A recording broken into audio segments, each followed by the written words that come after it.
I currently live in South Korea, and this story is about my experience. I used to suffer from nightmares without any reason during my freshman midterm exam. At first, I couldn't remember my dream well when I woke up and just thought it was because of stress, as it was the middle of the exam period.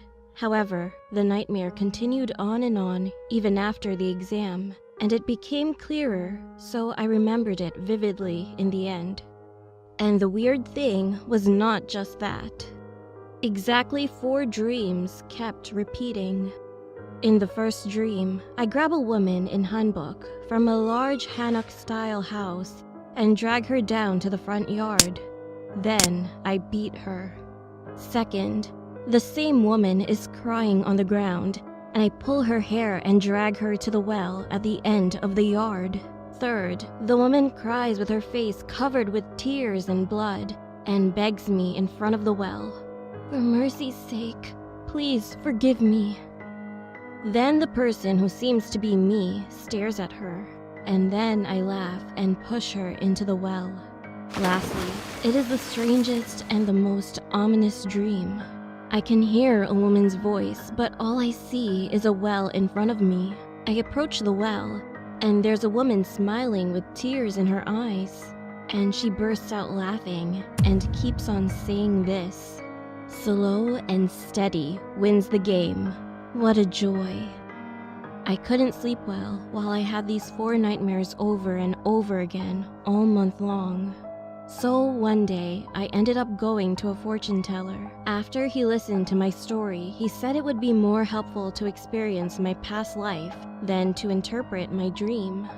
Half uneasiness and half doubts, I started to experience my past life. And surprisingly, it overlapped with my dream. In my past, I was a woman and I had a maid whose name was Sion. My appearance was not exceptional, and I wasn't talented, while Sion was beautiful and had many talents. Then one day, I heard from the people who seemed to be my parents that they wanted to make Sion marry someone after lying about her being their daughter instead of me. I got angry when I heard that, and the next day I grabbed Sion's hair and threw her into the front yard as soon as my parents went to the other house to discuss marriage.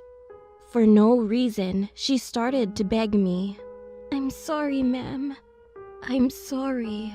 It made me angrier, so I stomped on Sion's body violently and beat her in the face until she was covered in blood. Then her clothes slipped down, and I could see a big bruise on her belly. When Sion fell on the floor and sobbed without moving, I then grabbed her hair and headed for the well at the end of the yard. She cried and cried out for help, but I ignored it and pushed her into the well.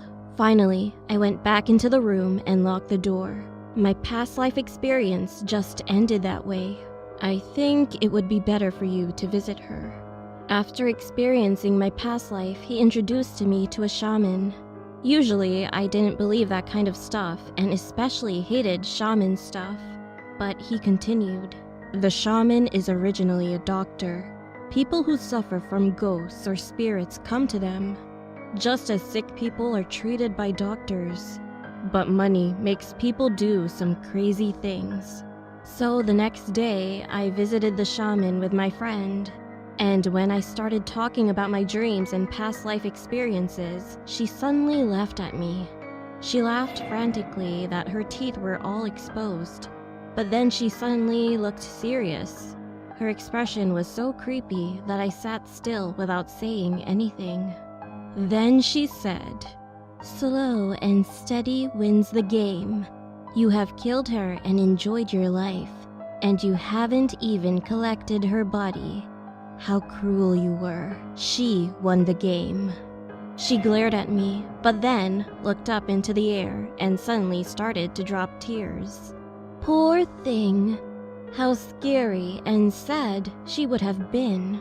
She muttered for a long time, then asked me again, suddenly with a startled look, "Do you have a baby who will be born soon?" Suddenly, I remembered that my aunt had a month left before childbirth and that I had bought her baby shoes. I was so surprised that my eyes were wide open and stared at her. And this time, she banged the desk and asked again, "The baby, am I right?" Now, being scared of this situation, I cried and nodded. Then the shaman said, "No, you're in big trouble. It's too late. You should have killed the baby." When she spoke to herself, my friend asked, "No way. Why do they have to kill the baby? Why?" "This woman killed people in her past life. That wasn't enough. She threw her in the well and enjoyed her life. Her anger and resentment have piled up over and over, and now she came to her." I couldn't understand what the shaman said, so me and my friend were thinking for a long time, and she yelled again, "She will come back as a baby. Now listen to me. Do not stay with the baby after it's born. You must never be with her until her first birthday." "Why?" my friend asked. She then sighed and replied, "The baby remembers the past."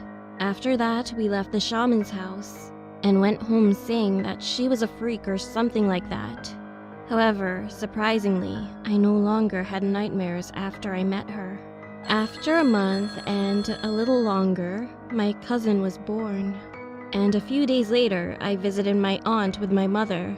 When she asked my aunt what her child's name was, she smiled and answered. At that moment, my heart sank with her words. "It's Sion." My mother-in-law went to the naming center for her first grandchild, and they told her to name her Sion. Then she will do well and have a healthy life. That's what they told her. I thought it was just a coincidence, but my uncle next to me laughed and said, "But hey, you know what's interesting? She has a big mole on her belly." At first, I thought something was stained, so I tried to erase it, but it wasn't that. Then, as he lifted up the baby's clothes and showed her belly, I collapsed on the floor. It reminded me of the woman's bruise I saw in my past life. I told my mom that I would go first because I wasn't feeling well and left the hospital right away. After that, I explained everything to my mom when she arrived home. She just laughed at me at first, but it seemed like she thought about my story. So she took me to a temple the next day. A monk took me and my mother to the sermon hall, and we both performed a memorial ceremony for a few days for a woman named Sion, with a sincere apology. I felt sorry for my aunt, but I had to contact her only by phone and text until the baby's first birthday party. About 2 months later, I had a dream. A woman came to me, and I could see she was crying. After I woke up, I called the shaman I had visited before, and she said, "Okay, everything is over. You'll be fine." Frankly speaking, I still don't have the courage to see my baby cousin, but hope I can smile at her and see her face someday.